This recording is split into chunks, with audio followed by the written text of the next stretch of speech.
Shalom. It's Fallen Yeshua. Welcome, excuse me, again to the Rock. Revelation chapter 18, verse 4. I would read the whole of chapter 18, but we'll stick with 18, verse 4. And I heard another voice from heaven saying, Come out of her, my people, that ye be not partakers of her sins, and that ye receive not of her plagues. And I think other verses that would help you with the understanding of that one is Jeremiah. Hold on. Jeremiah chapter 51, verse 45. And I also believe that, although Jeremiah, that one directly fits in. But also 2 Corinthians chapter 6, verse 17. But here's my question. When you read that verse and you hear that verse, you've heard many people have many discussions about it. What does that mean to you? Because some people say, well, coming out of her is a spiritual thing. And then some say coming out of her is a physical thing. And I believe it's both. I believe what the book says. The Bible says, first that which is natural, then that which is spiritual. And I think that trying to take that verse without the balance of physical and spiritual can lead you into doing only half of what it's actually saying. This is from what I read, my belief is. Obviously, we know it's talking about coming out of her, the system, Babylon. Maybe we'll have a little mini-series on this. But I've always asked the question, like, how do you come out of a system when you're still in the system? Well, I pray and I study and okay, but see, this system is more than, Satan manifests his system physically. How do you come out of Babylon when you eat Babylon's food? How do you come out of Babylon when you're living the way Babylon tells you to live? You take in their information, you send your children to their school system, you rely solely heavily on Babylon for a large majority of you. Then you're taking on Babylon. Equally, though, I believe it's spiritual. I don't believe it's just like, oh, Babylon's just a church system, or no, I believe it's the system as a whole. School system, church system, medical system, court system. I believe it's the whole system. And the point is for us to strive to come out of it. How do you come out of something when you live directly in the midst of it? It says in Corinthians, evil communication or evil company corrupts good habits. So I believe that there is a physical move that takes place, a separation from it. But also I believe that a lot of people who speak solely on the physical aspect don't think of the spiritual aspect.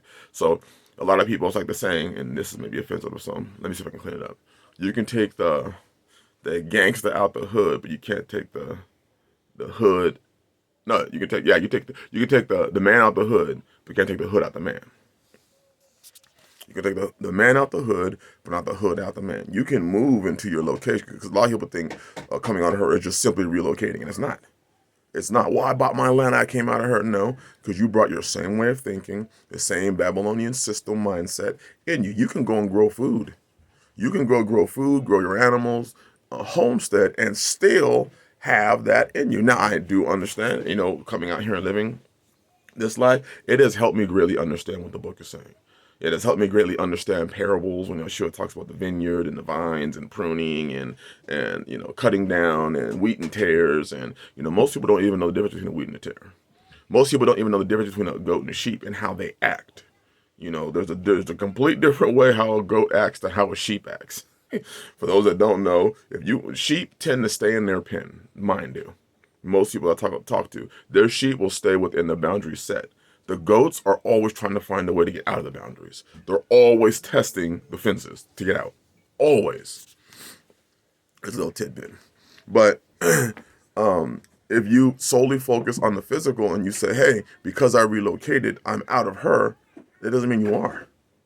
In fact, you can still be in. You can still have the system in you. You can still be just as reliant, believe just as much in the system. I saw somebody make a comment, and it was a great comment. They said, the Amish moved out here, and it's like, that's a great point. Mennonites. We have Amish out here. We have Mennonites. There are quite a few. There's Doomsday Prepper. Well, the show. There are preppers that move out. Does that mean that they are striving to be set apart? Are they coming out of her because they moved? So I believe it's the physical and the spiritual. It's the systems. It's the beliefs. It's the thoughts. It's the way of living. It's the actual physical living. It's all those things, combined into one. It's, are you living to leave an inheritance to your children's children? So I think we should have a discussion on this, and we think we are. But I would like to know what you think. Write in the comment section when you hear that verse. What does it mean to you to come out of her, Yah's people? And I believe that we have to take the other one. See, it will not partake of her sins and receive the plagues. There's that second part. Now, people will say, well, I'm not receiving. Oh, I'm not. Wait. They'll say, I'm not receiving the plagues. I want you to just take a look at it now. When crime is taking place in your area, has your car been hit? Has your car been, someone, robbed your car? Have you been unjustly treated by, when these riots happened in these cities, did it affect you? Did, the lack of finances or the fact that you couldn't pay rent, did that affect you? There's many ways that you could look at this thing, because it seems like there's a financial plague taking place right now on this country, on this world.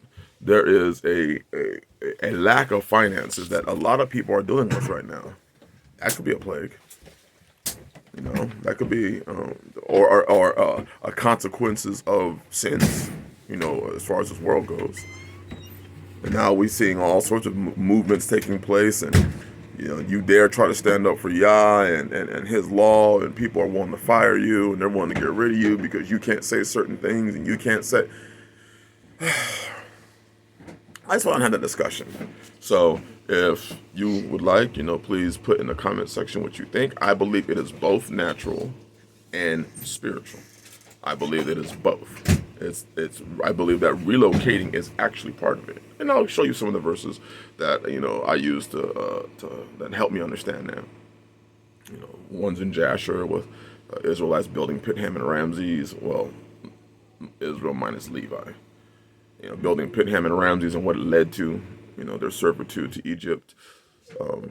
So I think it would just be a good discussion for us to have. Please post it in the comment section what you think it is, what it means to you. And no, I'm not doing this to have an argument fest. I just think that it's a great idea for us to share our perspectives on this thing without arguing. Let's try to act like,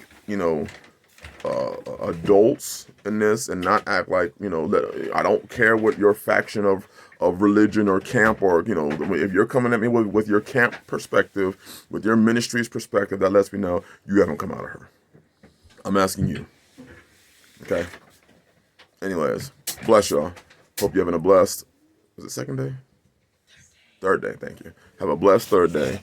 And again, please keep the conversation respectful. And we'll talk about this probably over the next week or so. This conversation. Shalom.